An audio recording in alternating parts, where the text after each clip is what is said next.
I wanted to bring it to a point of what the pay was like to get there. But what I did was learning from what WWF was doing. I knew what the pay thing was. I negotiated all my contracts. I didn't have an agent, so I was doing all this, and I was negotiating for my fighters.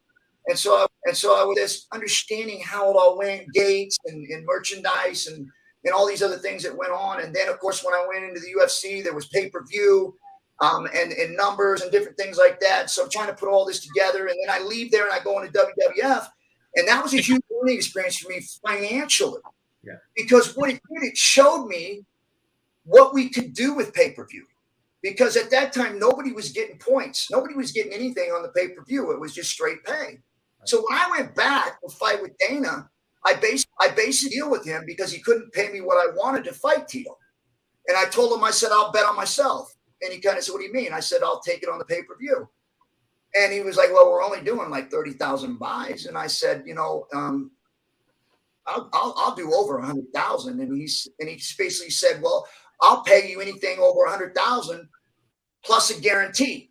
So I had my guarantee, which was decent.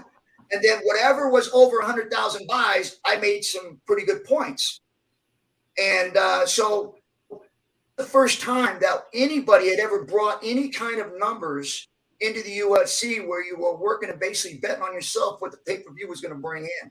And I brought that in. And there was a lot of stuff I was able to learn throughout my career, like you said, was when it comes to the financial thing, because as you get into your career, you have to start looking at yourself like you are a product.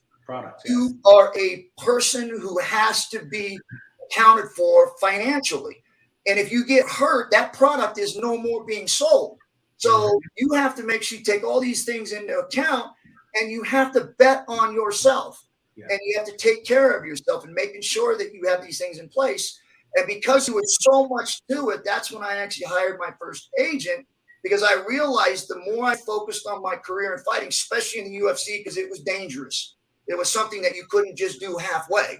Yeah, I had to really focus on preparing myself and being in my mindset, being the best fighter in the world, making a name for myself. So I brought in somebody to take care of the financial part of it with what I had already learned and understood.